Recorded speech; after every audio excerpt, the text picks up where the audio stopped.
अस्सलाम वालेकुम दोस्तों, कैसे हैं आप। आज जो रेसिपी मैं आपके साथ शेयर करने जा रही हूँ, ये हाथ से बने हुए कीमा की रेसिपी है। मशीन का कीमा बारीक होता है, लेकिन हाथ का बना हुआ कीमा थोड़ा मोटा मोटा सा होता है।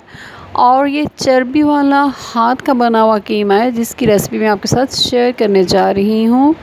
ये मटन में हो या बीफ में, बनाने का तरीके एक ही है और ये बहुत ही मज़े का सालन आपका रेडी हो जाएगा। उसके लिए चाहिए मुझे हाफ़ कप ऑयल, एक बड़ा प्याज कटा हुआ। ऑयल में इसको हल्का सा लाइट सा इसका बस कलर चेंज करना है आपने। और फिर इसमें 2 बड़े बड़े टमाटर डाल दें, बड़े बड़े मोटे मोटे कटे हुए। 2 साबुत हरी मिर्च आएंगी इसमें। और इसमें जाएगा हाथ का बना हुआ आधा किलो कीमा। देखिए इसमें चर्बी है, अगर आपको सही तरीके से नज़र आ रहा हो तो इसके अंदर चर्बी भी काफ़ी है, इसलिए इसमें मैंने घी या ऑयल आपने कम डालना है। मैंने इसमें सिर्फ हाफ़ कप ऑयल डाला है। 1 चम्मच अदरक का पेस्ट, 1 चम्मच आपने लहसुन का पेस्ट इसमें डालना है। सुरख मिर्च 1 चम्मच है।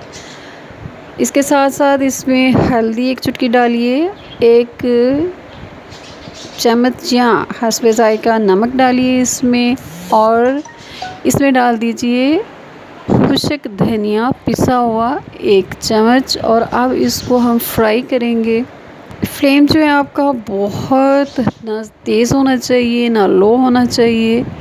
अपने चूल्हे के हिसाब से उसकी सेटिंग कीजिए और फिर इसको कवर कर दें। खुले बर्तन में बनाएंगे तो ज़्यादा आसानी से बनेगा इसको बनाना, क्योंकि आपने तेज़ी से हाथ चलाने होते हैं। कढ़ाई टाइप के बर्तन में, खुले पैन में बनाएं। ये आप देखें, इसमें थोड़ा सा मैंने पानी डाला है, हल्का सा पानी का छींटा लगाया है। और इसको आहिस्ता आहिस्ता हमने फ्राई करना। ये तकरीबन आधे घंटे में बहुत अच्छी तरीके से सालन तैयार हो जाता है। बड़ी ईद पर आपको इस रेसिपी की शदीद ज़रूरत पड़ सकती है। झटपट में ये कीमा फ्राई होगा। मोटा कीमा, हाथ का बना कीमा इस तरीके से बनाइए और ये बहुत ही ज़्यादा मज़े का बनेगा। ये देखिए, ऑयल मैंने हाफ़ कप डाला था, इसके बावजूद इसमें से अच्छा खासा ऑयल निकल आया है। खाना हमारा रेडी हो चुका है। इसमें मैंने गरम मसाला डाला है, चाहे तो आप इसे धनिया वगैरह डाल सकते हैं। मिलेंगे एक नई और मज़े की रेसिपी के साथ। अपनी दुआओं में याद रखिएगा।